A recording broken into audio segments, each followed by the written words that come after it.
It's well known in the industry that walls come down on a frequent basis, Yes. but that don't get reported. No, they don't. And that is the issue with that. That's the biggest hurdle we're facing, because you've got your directors sitting at the top. I've got nothing against directors. They've probably went to university. They went straight from university to sit at the top, to sit in a nice, big, cosy office. I don't think the majority of them, I'd say well over 90%, have never started at the tools first and worked their way up, so that they don't know what is going on. And so that, I think that's the key thing, right? Is that they don't know the tricks of the trade in that area. No. The things that get swept under the carpet or thrown in the bin. No, they don't know. I mean, I've approached numerous house builders, and the emails I've got, some of them, when I've read through them, I thought, gee, you shouldn't have said that, because if I could show that to your director, you'd be down the road. That's the head of safety, admitting the losing walls. Why doesn't it get reported? Right, so you've got excessive paperwork. So site manager, I've done it I've been on both sides of the fence, Darren, as you know. I've done it as a site manager.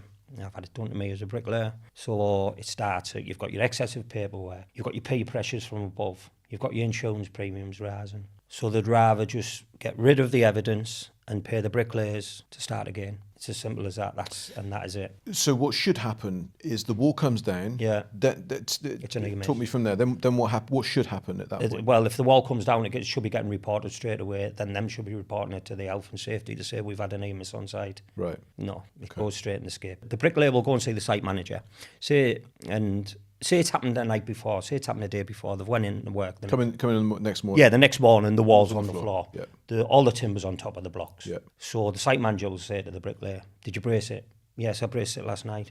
"Right, show me photographic evidence." So you've got to show them the photo. When you brace your wall, you've always got to take a photo of your work to prove, so you can get paid. So you'll show them, the site manager say, "Right, get rid of the evidence, discard the evidence, put it in the skip, start again, I'll pay you." So do they put it in the skip and then cover it over, or is it just in the skip and everyone can see it's there? Everyone knows on site what's going on. Yeah. But no one flags up with anything. It's normal. That's it. It's normal. It's not even frowned upon, Darren. I mean, it'll just go straight in the skip, and then that's it. I mean, they could have lost a few walls.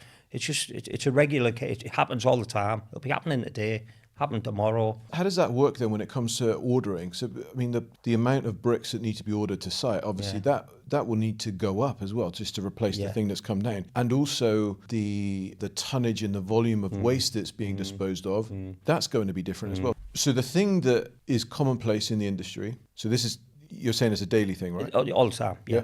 100%. That nearly cost you your leg? Yeah, my life. And your life? Yeah. That's happening on a regular basis? Yeah. I would then assume that there are other people in your position that have had accidents on site, and the site manager just washes their hands of it, generally speaking. So, I mean, we're talking about things here which are clear, significant health and safety issues. Yeah, so I'll tell you the story what actually happened to me. So to keep my mouth shut, to not report anything, the site manager offered me, well, he did give me, and I took it like an idiot. I think it was 6,000. So we were on price work. Yeah. So I think we were getting £550 per thousand. Yeah. So he said, if you don't say anything, Carl, I will give you £6,000 worth of price. So I took it. I think whatever it was 3,000 something pound on top of my wage. Right. Well, bear in mind, I was off work for 2 years. So that didn't. And just to keep my mouth shut. This happens. Happening all the time. Really is down. And so the incentive there, I mean, you referred to yourself as an idiot there, but I guess that's in hindsight because you now understand the full impact of that injury. Yeah. Where at the time, what was in your mind? I'll just be off. I'll be off for a couple of weeks. Yeah. Didn't realise how bad it was. Yeah, I thought I was going to be off a good few months, but then it was just obviously after the first operation, the second operation, and then they were just saying, look, Carl, we really can't do anything with it. He said the amount of arthritis you've got in it now. So it was really, really bad. So it was just like all the front of my leg where your foot lifts up at the front there. That is just, I can't like lift my foot up. I've lost my left calf, is all muscle definition. I'm limping all the time, basically. Significant. So this thing here is not just overcoming a health and safety issue. It seems like that you've also got the ability here with this product to completely change the culture. Yeah, definitely. Safety culture does need change, and this culture could change, especially incorporating and implementing the brick budget. On the sustainability side, there's an impact there too, right? Massive, really big, yeah. Yeah, this is it's frightening. It really is. When you look back and you work out the walls that are lost per year, what got unreported. When I first started with the government, we had to put some statistics together to get the backing to make it appealing for the judges. And just reported walls, I think the annual loss was 12.65 million, just on reported walls.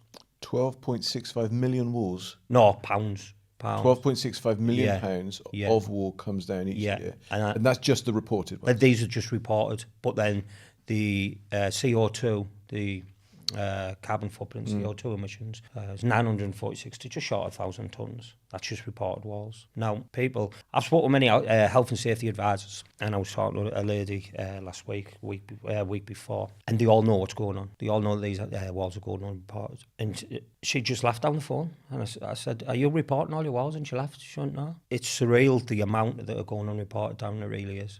How many do you think actually come down in a year? What do you reckon the true number is? The true number, I've worked this out on all different ways, Darren. I've worked it out on bricklayers, squads losing walls or houses, but we work it out with my past experience, with my business partner's past experiences, still a site manager now, with other guys I talked to on LinkedIn, project managers, contracts managers, site managers. I was talking to a site manager a couple of months ago. He had one site, 100 house building, 100 properties he was building for one of the major house builders. And one of his sites alone, I think he lost 40 on 100 houses. Just on one site? Just on one site.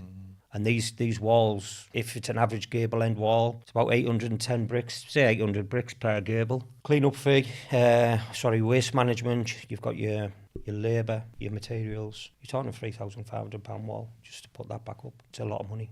How many do you think come down in a year then? We'd say out of 189,000, we say 23% of walls, which is 43,740 per year.